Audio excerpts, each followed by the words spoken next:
Now, you douchebags have to know something that might seem a little bizarre to you, but for me, it's just common sense. I don't care about popularity, about numbers. Now, I know you fucktards judge what's valid and what's not according to numerical values. But for me, what is valid is more uh, intricate, it's more nuanced. I don't use democracy or the vote of the many, the majority, to validate what I consider to be true and what I consider to be not true. I use other standards, more subtle standards. And not only do I not expect you, douchebags, the majority of you, to understand what I'm talking about, but I actually want you not to. I know this sounds counterproductive for you, counterintuitive. I understand that, but I'm not you. You are the majority. And since you are the majority, you should stay there. See, I am looking for the minority. Instead of quantity, I am seeking quality. And if you're not about quality, then please stay where you are. Never change. Please never change. Never engage me. Never challenge me or try to. Never try to antagonize me. Please, because you're just becoming disruptive and fatiguing. When dealing with stupidity, especially in this quantitative level, this flood of stupidity that modernity lends itself to, one is almost drowned by it. What can do is answer to these morons with the same shit over and over again. How many times can I, be challenged by a Christian before he becomes too pathetic to even deal with? I mean, how many times can I deal with these egalitarian morons who base their entire presumptions on egalitarianism before I say, enough is enough. I can't deal with this shit on this level before. I'm just repeating myself on this level. I want to proceed. I want to go on. I want to explore something more deeper, something more profound on this than this herd mentality, the psychology of the animals. It's not trying to be insulting, but when every moron was given the right to have kids, one can assume that the kids that they had were not exactly of the highest level. And when somebody is brought up in a very sheltering, protective environment which teaches that fear is a bad thing, rather than a productive thing, something that can lend itself towards care, towards attention, towards awareness. And when one teaches that fear is something to be denied, pretending like one is brave because one is ignorant. Because stupidity, it's easy to be brave when you're stupid. When you enter an ocean which you have no clue that there's a shark in it, it's easy to be brave in that circumstance, because here ignorance is misconstrued as bravery. What bravery actually is knowing and acting despite of his knowledge. To know that there is a danger, there's a cost, to know what the parameters are, and to act despite of them. That is bravery. To be an ignoramus, to be a moron, to be an imbecile, that's easy. It's easy to be stupid and to pretend to be brave when you're just ignorant or too simple to understand. That's just easy. So let's bring the notch a bit.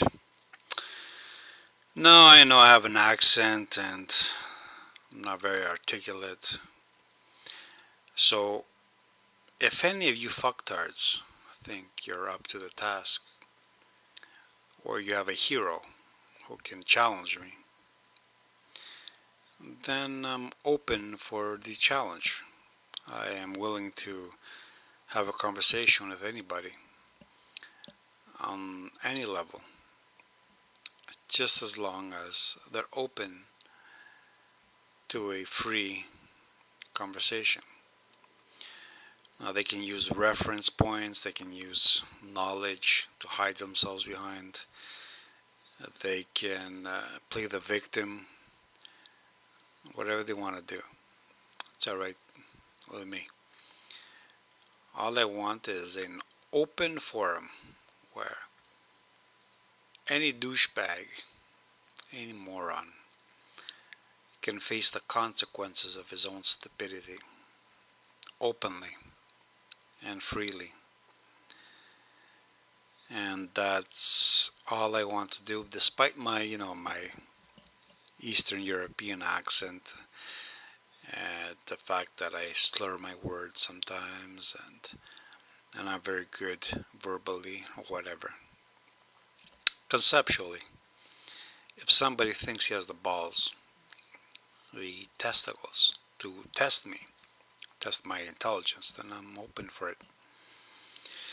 Let's assume that I'm a pitiful man who has been a victim of this modern world, like most of you have been. That I've been a child, I've had a child, and that I've had to pay for it dearly, despite what you've heard. And that my ex-wife has taken advantage of me, and she hates me, and she manipulates me, and I am her victim, because what we're dealing with here is being a victim. Who's the bigger victim? And if you're not a victim, you have to try to be the biggest victim that you can. The pity factor is very important here. The more of a douchebag you are, the more of a pity factor you have, and the more of a pity factor you have, the more of an appeal you have amongst the myriads and the myriads of morons out there. Because we all know that the pitiful, the degenerate, the weak, and the feeble are always the majority. And if you want to become appealing, it's easy. You just write a book called The Chicken Soup for the Soul, offering some kind of remedy to the myriads, to the many, like Oprah Winfrey does. And you can sell. It's easy to sell yourself to the myriads, to the many, to the majority, to the popular. Many of you might find this hard to believe, but I really don't care about the many. I care about the few. In fact, if I'm confronted with many, if I become more popular, I become a little skeptical, a little wearisome. I know that I'm on a wrong path. If I'm appealing to the majority, that means I'm doing something wrong, and I have to correct my ways. I'm about the few, the select, the rare, So if you're one of the many, then you can go fuck yourselves. And I don't really give a shit what you do. You can masturbate, you can play video games, you can say women are bitches, and that's it. That doesn't really matter to me. It's easy. I mean, if it was hard, then I would simply subscribe to the feminist dogma and say that men are dogs, and that's all that's required to know. Men are dogs, and masculinity should be corrected. Now I'm pushed to a new level where I'm told that females are dogs, when in fact I can't bring myself to believe that either men or women are dogs, that both are part of a natural process which only a few can supersede and rise above. So I'm only looking for the rare, the few, not the many. I don't want to be popular. I don't want to teach anybody anything. I don't offer anybody a solution. If anybody asks me for a way out of their predicament, I really don't give a shit, to be honest. See, I'm giving information about the world. Now, what people do with it, it's their problem. If they can't do anything with what I'm saying, then again, this is their problem. I really don't give a shit. I had some insights into the world which helped me achieve what I wanted to achieve.